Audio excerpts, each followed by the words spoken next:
hum of a fluorescent bulb and the shaky breath of a stranger you've never met. The man in the white coat leans over you, his gloved hands steady, his eyes hidden behind dark lenses, and he whispers that a single incision could be the difference between life and death. No nurses in crisp uniforms, no hospital curtains, no insurance forms. Just a razor-sharp blade, a stack of cash, and a promise that he'll cut where the official world won't. That promise is what fuels a hidden economy that most of us only hear about in sensational headlines. It's a world where doctors who have once walked the polished corridors of reputable clinics now set up makeshift operating rooms in abandoned warehouses, hotel suites, even converted delivery trucks. They do it because there are people who cannot or will not wait for a scheduled appointment in a regulated hospital. They do it because there are bodies that refuse to be turned away by insurance companies, immigration officials, or societal taboos. If you've ever wondered why anyone would risk an illegal operation, think about the stories that push them toward that shadowed doorway. An undocumented worker who needs a hernia repair but cannot afford the paperwork that would expose his status. A transgender individual denied gender-affirming surgery by a system that drags its feet, forced to turn to a surgeon who works after midnight for a fraction of the official price. A desperate mother whose child has a congenital defect that no public hospital will treat without a waiting list that stretches into years. These are the faces that create the demand, and they are more common than most of us realize. In the United States alone, experts estimate that a few percent of all surgeries happen outside the legal framework, a hidden slice of the medical market that thrives on secrecy and cash. That number might sound small, but when you translate it into real lives, it becomes a network of thousands of patients and hundreds of surgeons operating in the shadows.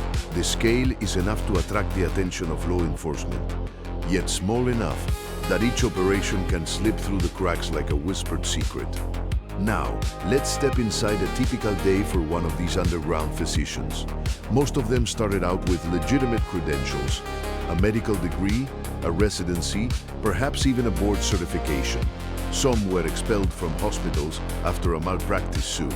Others never passed the licensing exams but have the technical skill to stitch a wound. A few are foreign-trained doctors who couldn't secure a visa, and they see the underground market as a way to practice medicine and earn a living. Their motivations are as varied as the patients they treat, but the common thread is a willingness to operate where the law does not reach.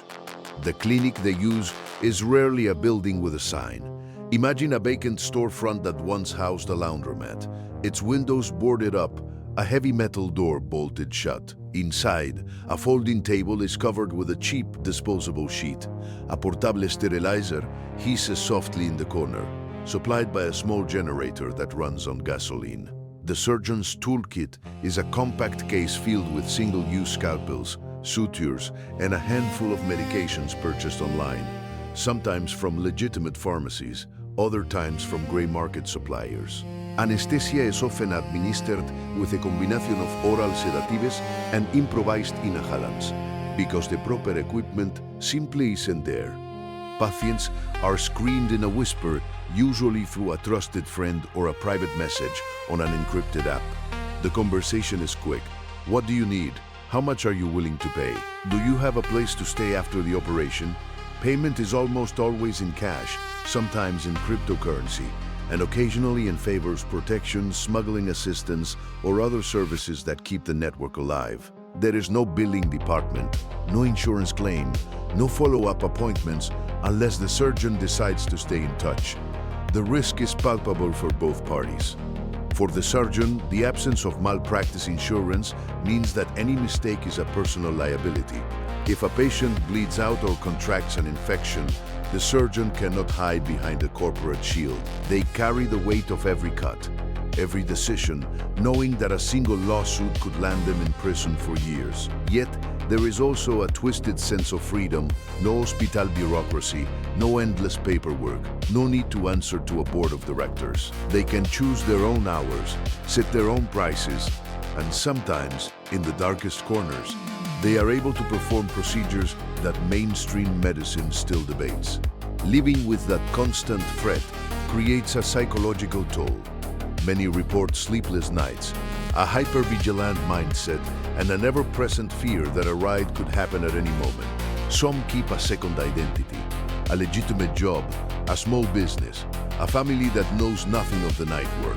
Others are fully immersed, their lives a continuous dance between the operating table and the shadows. The balance between the urge to help and the danger of exposure is razor thin, and it is this tension that defines the black market surgeon's existence. What do you think about this delicate dance between desperation and danger? Drop your thoughts in the comments. I really want to hear how you feel about a world where medicine operates outside the law. And if this glimpse into the hidden side of healthcare is opening your eyes, go ahead and smash that like button. Your feedback helps keep these stories coming. And if you're craving more deep dives into the unseen corners of our society, consider subscribing so you never miss the next reveal. Now that we've set the stage, let's move on to the moral paradox that sits at the heart of this underground practice. The first layer of this paradox is the question of consent. In a legitimate operating room, consent forms are signed. Patients are given information about risks, alternatives, and post-operative care. In the shadows, consent is a whispered agreement, often signed on a scrap of paper or exchanged verbally over a cheap coffee. The patient may not fully understand the heightened risk of infection, the possibility of incomplete anesthesia, or the lack of sterile monitoring. Yet for many, the alternative is far worse. A lingering disease, a physical condition that prevents them from working, or a gender identity that cannot be expressed without medical intervention. In those moments, the surgeon's willingness to proceed feels like an act of compassion, even if it skirts the boundaries of legality. Consider the story of a young woman who fled her home country after facing persecution for her gender identity. She arrived with nothing but a suitcase full of hopes and a heart full of fear. The only way she could begin to live authentically was to undergo a procedure that mainstream clinics would not offer without a lengthy, costly approval process. She found a surgeon through an online forum, a doctor who had once held a respectable position in a public hospital before a malpractice scandal forced his resignation. He met her in a rundown motel, performed the surgery with a portable kit, and disappeared into the night. The operation was rough, the recovery painful, but she emerged with a sense of relief she had never known. For her, the surgeon was a savior, a person who took a risk that the system refused to acknowledge. Stories like that force us to ask, does the intention to help outweigh the illegality of the act? Some may argue that the surgeon's actions are a form of civil disobedience, a direct challenge to a system that excludes the most vulnerable. Others counter that the lack of oversight endangers patients, turning them into experimental subjects without the protection of ethical review boards. The debate is far from settled, and it is precisely this tension that fuels the ongoing conversation about medical justice. Another facet of the moral dilemma is the financial exploitation that can creep in. While many underground surgeons genuinely aim to provide an affordable alternative, the cash-only nature of the business opens the door to price gouging. Without insurance to negotiate rates, patients are. The lack of regulation also means that post-operative care is rarely standardized. In a licensed setting, follow-up appointments, antibiotics, and wound care supplies are part of a coordinated plan. In the shadows, a patient might receive a brief set of instructions, a single prescription, and then be left to navigate recovery on their own. Complications such as infection, excessive bleeding, or nerve damage can arise, and without a safety net, the consequences may be severe. Some patients, when complications emerge, turn back to the same underground network, seeking a second, often more dangerous intervention. Others resort to self-treatment, using online tutorials or unverified remedies, further jeopardizing their health. Law enforcement agencies have stepped up efforts to dismantle these clandestine operations, but the cat-and-mouse game persists. Raids on makeshift clinics can result in arrests, cession of equipment, and lengthy prison sentences for the surgeons involved. Yet the demand remains, and when a surgeon is taken off the streets, another often steps in to fill the void. The underground market adapts quickly, using encrypted messaging apps, disposable phones, and cryptocurrency to evade detection.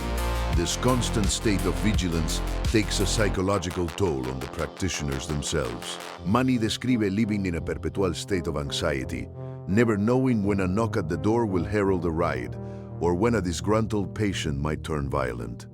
The ethical quandary at the heart of this phenomenon is stark. On one side, there are individuals who see themselves as rebels, providing essential care to those the system has abandoned. On the other side, there are patients who risk their lives for a chance at normalcy, only to face the possibility of substandard outcomes. The question lingers: does the intention to help outweigh the illegality and potential harm? Is an unregulated, compassionate act more humane than a bureaucratic system that leaves people without options? Or does the absence of oversight simply replace one form of danger with another, turning vulnerable patients into subjects of an untested experiment? What do you think? Does the moral weight shift when the only alternative is a life-threatening condition left untreated? Share your perspective in the comments. I read every story, and it helps shape the conversation. In the end, the world of black market surgery is a mirror reflecting the gaps in our healthcare system, the desperation of those left behind, and the lengths to which some will go to fill those voids. It forces us to confront uncomfortable truths about accessibility, equity, and the price of compassion when it operates outside the law. By shining a light on these hidden practices, we can begin to ask broader questions about how to create a system where no one feels forced to gamble with their health in the shadows. If this deep dive sparked your curiosity or moved you, let me know with a like and consider subscribing for more explorations into the hidden corners of society. Your support keeps these stories coming, and together we can keep the conversation alive. Stay thoughtful, stay informed, and I'll see you in the next video.